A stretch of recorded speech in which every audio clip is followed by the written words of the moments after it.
સુરેન્દ્રનગરમાં ગેરકાયદે ખનીજમાં યુવકનો જીવ ગયો છે। જી હા, લોડર ખાડામાં પડી જતા ચાલકનું ઘટના સ્થળે મોત થયું છે।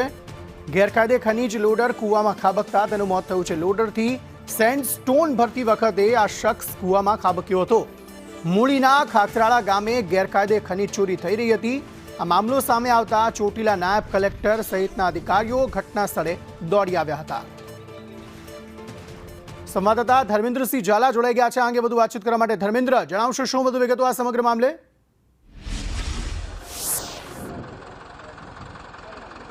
जी बात करवा जाए तो मूड़ी तालुकाનું છેવાડાનું ગામ ખાખરાડા ગામ આવેલું છે। ત્યાં સીમ જમીનની અંદર કાર્બોસેલનું અતિશય ગેરકાયદેસર ખનન થઈ રહ્યું હતું, જેમાં ગત રોજની અંદર એક લોડર ડ્રાઈવર દ્વારા રિવર્સ મારતા પાછું લેતા અચાનક પાછાના કાર્બોસેલના ખાડામાં ખાબક્યું હતું અને કાર્બોસેલના ખાડામાં ડ્રાઈવર અને લોડર બંને ખાપકતા લોડરની વચ્ચે ડ્રાઈવર ફસાઈ ગયો હતો અને ઘટના સ્થળે તેનું મોત થયું હતું।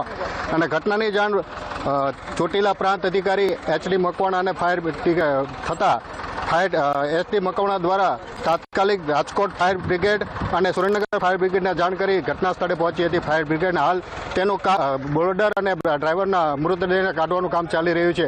વાત કરવા જોઈએ તો ઘણા સમયથી આ રીતે કાર્બોસેલનું ખનન થઈ રહ્યું અને વારંવાર મજૂરોને મરી જવાનો અને મોતના મામલા સામે આવી રહ્યા છે, ત્યારે વધુ એક ઘટનાને લઈ પંથકમાં ચકચાર મચી જવા પામી છે। જી ધર્મેન્દ્ર, આ કોઈ પ્રથમ બનાવ નથી કે ખનીજ ખનન જે છે ગેરકાયદે રીતે તે સામે આવ્યું હોય।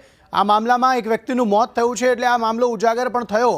આ પહેલા પણ અનેક વખત આવા સમાચારો આવી ચૂક્યા છે કે જ્યાં ગેરકાયદે ખનન થઈ રહ્યું છે અને થતું રહેવાનું છે, તેમ છતાં પણ કોઈ કાર્યવાહી તંત્ર દ્વારા અહીં થતી નથી અને તેના કારણે જ આવા બનાવો દર વખતે સામે આવી રહ્યા છે।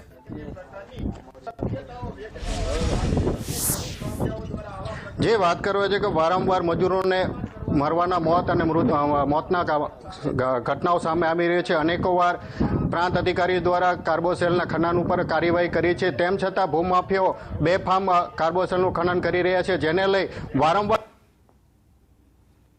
આભાર સમગ્ર માહિતી આપવા માટે।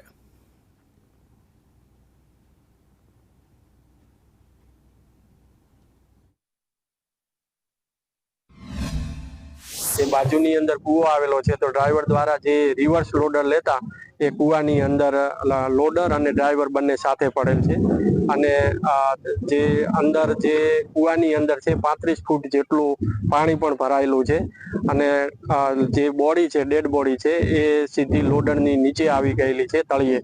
એટલે હાલ જે કામગીરી રેસ્ક્યુની ચાલી રહી છે એની અંદર અમોએ ફાયર બ્રિગેડ રાજકોટ અને ફાયર બ્રિગેડ સુરેન્દ્રનગર તેમજ ચોટીલાની ક્રેનની મદદ લઈ અને કાર્યવાહી હાથ ધરેલી છે।